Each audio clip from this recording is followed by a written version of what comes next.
সকাল সকাল উঠে আমার সমস্ত বাসি কাজ কমপ্লিট করে দেখো চা বানাতে শুরু করে দিয়েছি। আর চা বানিয়ে খেয়ে দিয়ে ঠাম্মাকে দিয়ে চলে এসেছি রান্নাঘরে রান্নার জিনিস গোছাগুছি করার জন্য।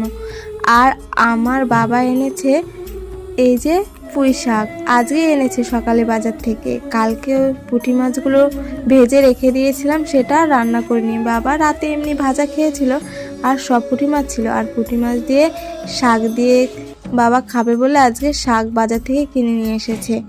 তো বাবা আসলো বাড়ি, তারপর আমি শাক কাটছি আর ডাঁটাগুলো কেটে নিচ্ছি। ডাঁটা, শাক, তারপর আলু, বেগুন সব কিছু গুছিয়ে মাছটা দিয়ে পাতুরি রান্না করব। এটা আমরা পুঁই শাকের পাতুরি বলে থাকি মাছের।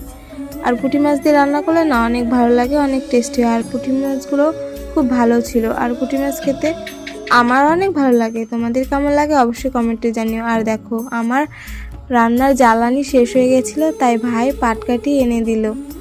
পাটকাঠি অনেক ধুলো থাকে, এর জন্য ওরকমভাবে ও মুখ চোখ আটকে নিয়েছে। আর আমি আনি না, আমি কখনোই আনি না, আমার অ্যালার্জি উঠে যায়। আর বাবা খেতে চেয়েছে আর আমি তো রান্না করবই, এটাই স্বাভাবিক। মা থাকলে তো মা কত রকমের কত কিছু রান্না করতো, আমি তো অত কিছু রান্না করিই না। তোমরা তো দেখতেই পাও সিম্পল সোজা জিনিসগুলো রান্না করি। তেমন শাক পাতাও খাই না আমরা, শাক তো খাওয়াই হয় না, কে শাক গুছিয়ে গুছিয়ে আনবে, এর জন্য খাওয়া হয় না। আর দেখো আমার সমস্ত কিছু কাটাকুটি করা হয়ে গেছে। আর এই যে আদা লঙ্কাগুলো দিয়ে দিয়েছি বাটার জন্য আর কি, রেখে দিয়েছি। আর আগুনটাও জ্বালিয়ে নিয়েছি। এখন আমার রান্না করার পালা। এদিকে ঠাকুমা অন্য তরকারি রান্না করব, আরেকটা তরকারি পুঁটি মাছ দিয়ে রান্না করব, সেই জন্য ডাঁটা আর আলু কেটে দিয়ে সাহায্য করছিল আমাকে। আর এই রান্নাগুলো আমি শুরু করে দিয়েছি।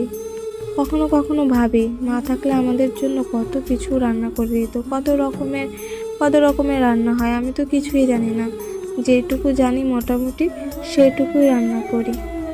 এগুলো তো সবাই জানে, কিন্তু কত পদের রান্না নাকি মা জানতো, এগুলো তো আমি জানি না। আর মা বেঁচে থাকলে হয়তো আমিও শিখে যেতাম মায়ের কাছ থেকে।